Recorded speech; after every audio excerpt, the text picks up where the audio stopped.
Hello everyone and welcome back to the channel. तो अब हम लोग सिस्टेमिक पैथोलॉजी पढ़ेंगे और उसमें जो सबसे पहले हम लोग यूनिट डील करने वाले हैं वो होगा lung pathology. And the very first topic that will be dealing today is acute respiratory distress syndrome. इस डिजीज़ के दो और नाम है, हाइलिन मेम्ब्रेन डिजीज़ और डिफ्यूज एल्वुलर डैमेज। नाम पे बेसिकली अभी हमको फोकस नहीं करना है बिकॉज ये दोनों नाम हमें इस डिजीज़ के क्यों दिए गए हैं वो आगे चल के क्लियर हो जाएंगे। तो बेसिक चीज़ क्या होती है इस डिजीज़ में कि हमको हाइपोक्सिया देखने के लिए मिलता है और पल्मोनरी इन्फिल्ट्रेट देखने को मिलते हैं इस डिजीज़ में, जो कि विदाउट किसी मतलब बिना कार्डियक एबनॉर्मेलिटी के होता है, इसलिए इसको नॉन कार्डियोजेनिक पल्मोनरी एडेमा बोला जाता है। मोटा मोटी इतनी जो बात मैंने बोली है उसका अल्टीमेट मतलब ये है कि देखो, मान लो ये तुम्हारा एक लंग, ये तुम्हारा हार्ट है, ठीक है। हार्ट पल्मोनरी वेन से यहाँ से कनेक्टेड है और ये मान लो तुम्हारा लंग्स है। तो मान लो अगर तुमको हार्ट फेलियर हो रखा है, ठीक है, अगर हार्ट फेलियर हो रखा है तुम्हें, तो यहाँ से ब्लड पंप नहीं होगा, तो एलवी में ब्लड कलेक्ट होने लगेगा। ये ब्लड एलए में फिर कलेक्ट होने लगेगा। इसके बाद यही ब्लड जो है वो पल्मोनरी वेन में कलेक्ट होने लगेगा और यही पल्मोनरी वेन से पल्मोनरी कैपिलरी में कलेक्ट होने लगेगा और पल्मोनरी कैपिलरी से अल्टीमेटली ये कहाँ चला जाएगा, तो लंग्स में चला जाएगा।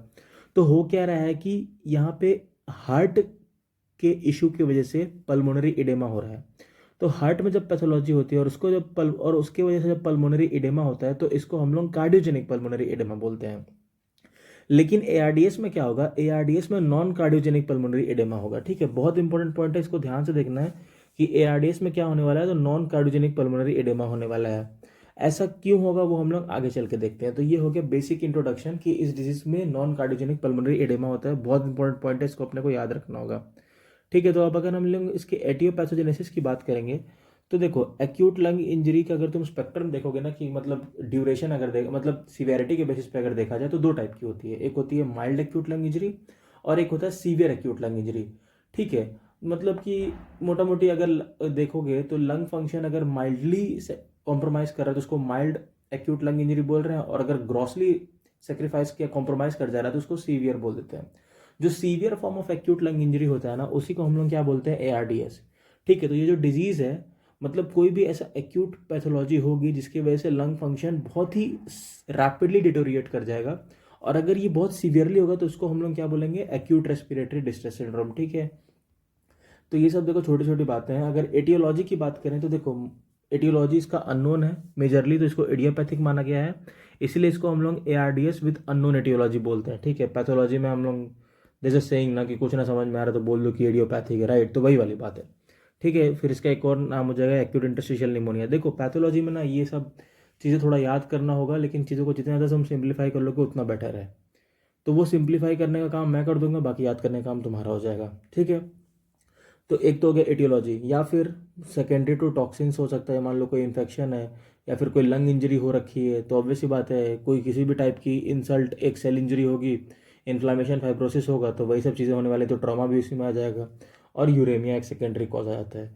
तो ये अच्छा, ये जो सारे नोट्स हैं ना वो मैंने रॉबिन से निकाले हैं। सो बेसिकली ये रॉबिन्स बेस्ड नोट्स है, तो तुमको अलग से बस जाके ये डिजीज़ पढ़ने के बाद एक शैलो रीडिंग ऑफ रॉबिन्स मार लोगे, तुम्हारे रॉबिन्स का भी रीडिंग हो जाएगा, ठीक है। तो पैथोजेनेसिस में क्या होता है ना कि अल्टीमेटली देखो, डैमेज किसका होता है, एंडोथीलियल सेल का होता है और न्यूमोसाइट्स का होता है, ठीक है।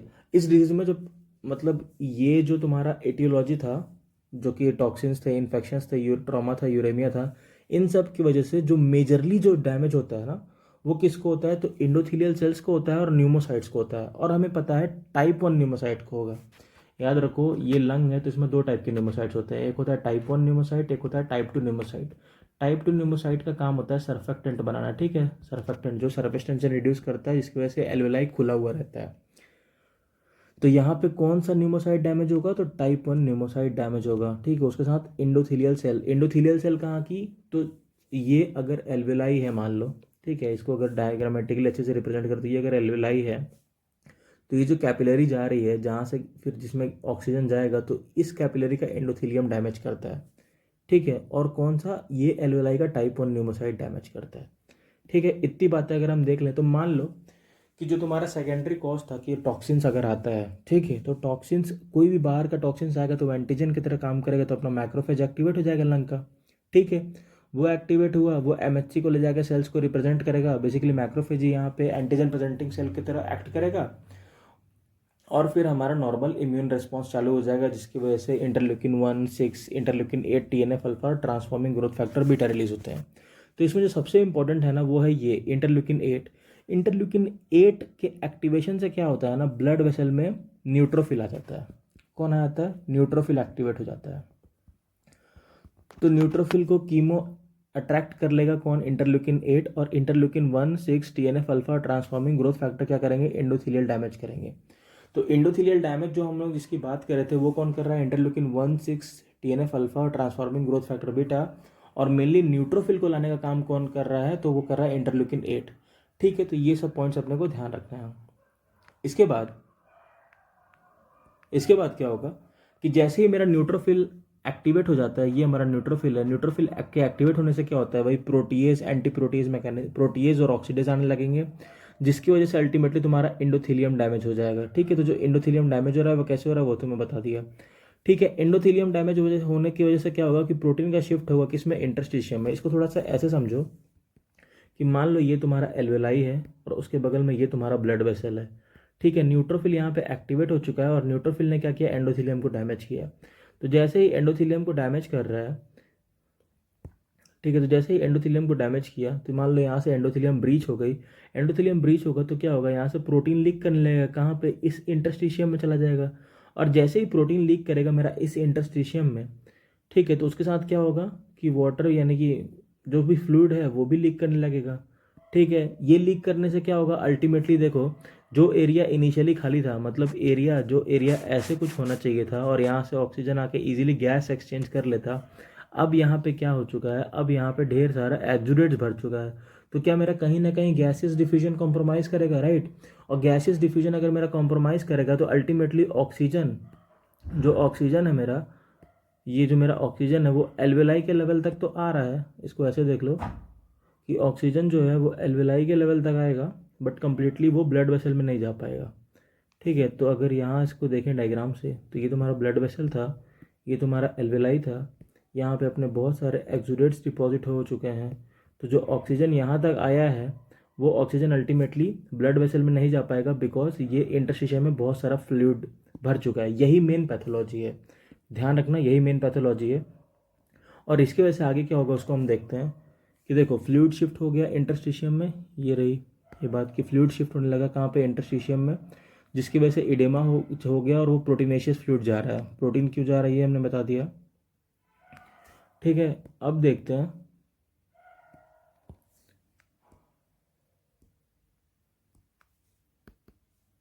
ठीक है, तो अब क्या होगा? प्रोकोगुलेंट्स का रिलीज होगा। प्रोकोगुलेंट्स का रिलीज होगा तो क्या होगा? वही क्लॉटिंग पाथवे चालू होने लगेगा और अल्टीमेटली फिब्रिन का फॉर्मेशन होगा। और ये जो फिब्रिन फॉर्म होगा, ये फिब्रिन जाके एल्वेलाई में डिपॉजिट होने लगेगा और मेरा गैसियस एक्सचेंज को और भी ज़्यादा हैम्पर कर देगा। तो देखो अल्टीमेटली मैंने बोला क्या है कि तुम्हारा न्यूट्रोफिल आया, न्यूट्रोफिल एक्टिवेट हुआ, प्रोटीएज ऑक्सीडेज आ गया, एंडोथेलियम डैमेज हुआ, प्रोटीन शिफ्ट हुआ इंटरस्टिशियम में, उसके बाद फ्लूइड शिफ्ट हो गया इंटरस्टिशियम में, प्रोकोगुलेंट आया और फिब्रिन आया। और ये जो मैंने चीज़ दिखा रखी है ना, ये वाली, ये बेसिकली फिब्रिन का ही डिपोजिशन है। कहाँ पे? एल्वेलाई के लेवल पे फिब्रिन डिपोजिशन है। ठीक है, एल्वेलाई के लेवल पे फिब्रिन डिपॉजिट हो गया। तो यही जो फिब्रिन है, इसी की वजह से हम लोग हाइलिन मेम्ब्रेन का अपीयरेंस होने लगता है। जो यूजुअली मेरा स्पॉन्जी था एल्वेलाई, अब वहाँ पे एक फिब्रिन की हाइलिन मेम्ब्रेन डिपॉजिट हो गई है। इसीलिए याद करो, मैंने बोला था कि इसको हाइलिन मेम्ब्रेन डिजीज़ बोलते हैं। ठीक है, क्या बोलते हैं? हाइलिन मेम्ब्रेन डिजीज़ बोलते हैं। ठीक है, अब आगे चलते हैं। तो बात करते हैं कि ये जो मेरा डिजीज़ हुआ ना वो 3 फेज में होता है। ये देखो थोड़ा मेडिसिन का पॉइंट था, अब तुम लोग अगर चाहो तो इसको स्किप कर सकते हो। एक एक्सुडेटिव फेज जहाँ पे एक्सुडेट्स हो रहे हैं, एक proliferative phase, obviously cell injury हो रही है वहाँ पे, तो वही रिपेयर रीजनरेशन का प्रोसेस चलेगा, उसके बाद फाइब्रोसिस हो जाएगा, तो ये फाइब्रोटिक फेज। तो ये 3 फेजेस में होता है। इसको तुम लोग चाहो तो स्किप भी कर सकते हो, देखना देख लोगे। ये 7 डेज तक चलता है, ये 7 to 21 डेज तक चलता है, ये मोर देन 21 डेज तक चलता है। यहाँ पे समझना कुछ पॉइंट नहीं है, रट्टा मारना है बस बेसिकली। ठीक है, यूजुअली क्या होता है ना, तुम सर्जरी में आके देखोगे कि मतलब मैक्सिमम कोलाजन जो बनता है ना वो 21 दिन तक बन जाता है, तो उसके बाद ही तुम्हारा फाइब्रोटिक फेज चालू होता है। तो ये वही वाली बात है। और जैसे ही फाइब्रोटिक फेज चालू हो जाएगा वहाँ पल्मोनरी फाइब्रोसिस हो जाएगा, और पल्मोनरी फाइब्रोसिस होना एक बहुत ख़राब बात है। ठीक है, तो अब देखो पूरा फाइब्रिन डिपॉजिट होने लगता है एल्वेलाई के लेवल पे लंग्स में जाके, तो उसको हम लोग क्या बोलते हैं? डिफ्यूज एल्वुलर डैमेज बोलते हैं। ठीक है, अच्छा एक और टर्म आता है शॉक लंग सिंड्रोम। होता क्या है कि देखो यहाँ पे तुम ऑक्सीजन दोगे ना इस डिजीज़ में तो रिस्पॉन्स अच्छा खासा नहीं आएगा, मतलब ऑक्सीजन देने से ना पेशेंट का कंडीशन अच्छा नहीं होगा। क्यों? क्योंकि देखो ये मैंने पहले ही बोल रखा था यहाँ पे कि ये अपनी एल्वेलाई है, ये अपना ब्लड वेसल है, ठीक है। यहाँ पे फिब्रिन का डिपोजिशन हो चुका है और यहाँ पे ढेर सारा इडेमेटस फ्लूइड भर रखा है। तो अगर तुम मान लो वेंटिलेशन से अगर तुम ऑक्सीजन दोगे तो कुछ खास काम नहीं होगा, मतलब अगर हम लोग ऑक्सीजन बढ़ा देंगे तो देखो थोड़ा तो पेशेंट इंप्रूव करेगा, लेकिन उतना भी पेशेंट इंप्रूव नहीं करेगा, ओनली बिकॉज क्योंकि यहाँ पे बहुत सारा फिब्रिन डिपॉजिट हो चुका है। तो ये जो एरिया है ना उसका थिकनेस बढ़ चुका है। हमको पता है गैसेस एक्सचेंज में जो डिफ्यूजन होता है वो इन्वर्सली प्रोपोर्शनल होता है थिकनेस के। तो अगर आप थिकनेस बढ़ा दे रहे हैं इंटरस्टिशियम का जो कि बढ़ चुका है एडेमेटस फ्लूइड की वजह से, तो ऑब्वियसली आपका डिफ्यूजन क्या हो जाएगा, कम हो जाएगा। तो वही बोलता है कि ऑक्सीजन देने से उतना अच्छा हमें रेस्पॉन्स नहीं मिलेगा। तो इसको हम लोग एक शॉक लाइक कंडीशन बोलते हैं, शॉक लंग सिंड्रोम, ठीक है। तो अब अगर मॉर्फोलॉजी की बात करें तो देखो जो तुमको दिख रहा है ग्रॉस में oedema of lung tissue, oedema मैंने एक्सप्लेन कर दिया था कि यहाँ से यहाँ फ्लूइड जा रहा है तो एडेमा हो रहा है, तो वो एडेमा फाइंडिंग हो गई, ठीक है। माइक्रोस्कोपिक देखेंगे तो एक्जुडेट्स मिलेंगे, एल्वेलाई तुम्हारा कोलैप्स मिलेगा। एल्वेलाई कोलैप्स क्यों मिलता है? देखो होता क्या है कि एल्वेलाई के कोलैप्स को बचाता है टाइप 2 न्यूमोसाइट, ठीक है। हम लोग फिजिक्स में पढ़े थे कि मतलब वाटर के सरफेस पे सरफेस टेंशन होता है, सरफेस टेंशन से थोड़ा सा अट्रैक्टिव फोर्सेस को रिड्यूस करते हैं। तो ये सरफेस टेंशन वाली बात है, थोड़ा सा हैवी कॉन्सेप्ट है यहाँ पे कि टाइप 2 न्यूमोसाइट जो है वो टाइप 2 न्यूमोसाइट क्या करता कि ये सरफेक्टेंट प्रोडक्शन कर तो रहा है, ठीक है, जिसकी वजह से एल्वेलाई को पेटेंट रहना चाहिए था। लेकिन क्या होता है कि ये जो फिब्रिन होते हैं ना वो फिब्रिन होते हैं जिसकी वजह से काम हमारा खराब हो जाता है। तो हमारे एल्वेलाई क्या होता है, कोलैप्स हो जाता है, तो थोड़ा सा एटेलेक्टेसिस टाइप हो जाता है। और तीसरी चीज़ क्या है कि न्यूट्रोफिल का इन्फिल्ट्रेशन, ये हम लोग पहले ही देख रहे हैं कि हाँ न्यूट्रोफिल आ रहा है, ऑब्वियसली बात है डैमेज कर चुका है, तो न्यूट्रोफिल इन्फिल्ट्रेशन।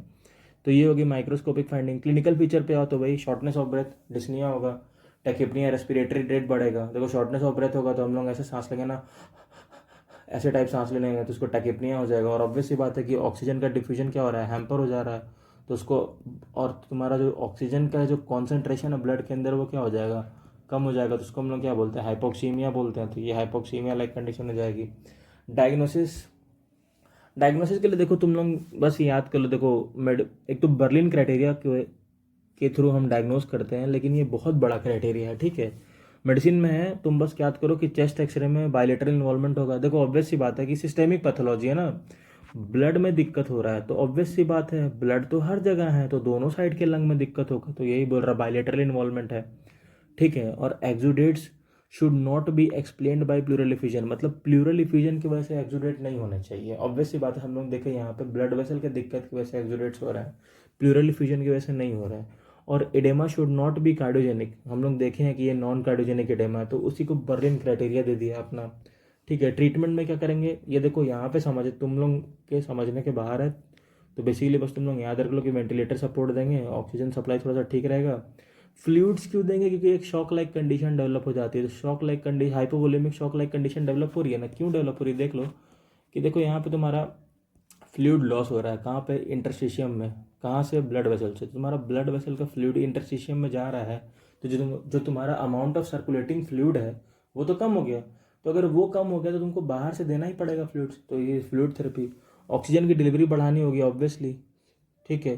और एक मतलब ऐसा देखा गया है कि पेशेंट को ना जब तुम वेंटिलेटर सपोर्ट देते हो ना तो प्रोन पोजीशन में उसको 16 आवर्स तक रखना रहता है एक दिन में, तो उससे थोड़ा ऑक्सीजन डिलीवरी बेटर हो जाती है। That's it, this much for ARDS। I hope तुम लोगों को ये समझ में आया होगा।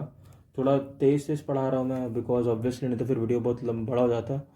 बट आई गेस देखो इससे ज़्यादा तुमको नोट्स करने की ज़रूरत नहीं है, इतना तो रॉबिन्स में भी नहीं दिया है। थोड़ा थोड़ा मैंने एक्स्ट्रा पॉइंट्स उठाया है ताकि तुम लोग डायग्नोसिस और ट्रीटमेंट भी लिख लो, क्योंकि आजकल थोड़ा सा ट्रेंड हो गया है कि इंटीग्रेट करके थोड़ा ज़्यादा क्वेश्चन पूछ लेता है। That's it, thank you. Video अच्छा लगे तो लाइक, सब्सक्राइब, कमेंट कर देना। Thank you.